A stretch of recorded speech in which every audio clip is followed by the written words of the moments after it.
بسم اللہ الرحمن الرحیم۔ السلام علیکم فرینڈ پبلک سکول سے میں ہوں محمد شہزاد۔ آج اسلامیات کا پہلا لیکچر ایمانیات اور عبادات، اس میں ایمان سے کیا مراد ہے، اعمال اور افعال کی بنیاد ایمان پر قائم ہے۔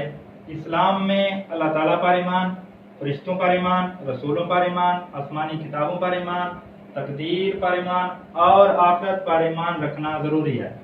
اللہ تعالیٰ پر ایمان یعنی اللہ تعالیٰ ایک ہے، اللہ تعالیٰ کا کوئی شریک نہیں، اللہ تعالیٰ کی ذات ہی عبادت کے لائق ہے، اس پر یقین رکھنا ضروری ہے۔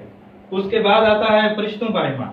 فرشتے اللہ تعالیٰ کی نوری مخلوق ہیں، یہ کھانے پینے اور سونے سے پاک ہیں اور اللہ تعالیٰ کے احکام بخوبی سر انجام دے رہے ہیں، اس بات پر بھی یقین رکھنا ضروری ہے۔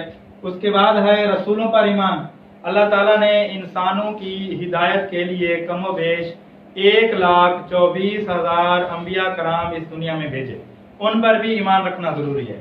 اس کے بعد آتا ہے آسمانی کتابوں پر ایمان۔ اللہ تعالیٰ نے اپنے پیارے رسولوں پر جو آسمانی کتابیں یعنی تورات، زبور، انجیل اور قرآن مجید نازل فرمایا، ان پر بھی ایمان رکھنا ضروری ہے۔ اور اس کے بعد آتا ہے تقدیر پر ایمان۔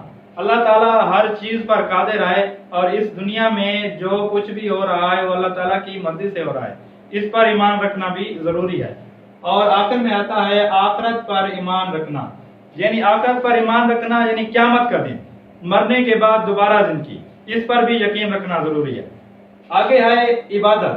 ارکان اسلام کو صحیح شکل میں ادا کرنا، ہر کام خلوص نیت سے سنت نبوی کے مطابق کرنا عبادت میں شامل ہے، یعنی خلوص نیت یعنی صحیح نیت سے، اور سنت نبوی یعنی حضور پاک صلی اللہ علیہ وآلہ وسلم کے بتائے ہوئے طریقوں پر عمل کرنا عبادت کہلاتا ہے۔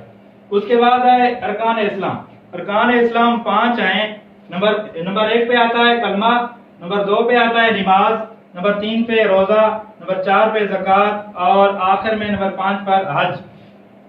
آج کا لیکچر ہمارا یہی ہے، اس پر آپ نے گھر میں اس کو صحیح طریقے سے یاد کرنا ہے اور والدین کی نگرانی میں بیٹھ کے اس کا ٹیسٹ دینا ہے۔ اللہ حافظ۔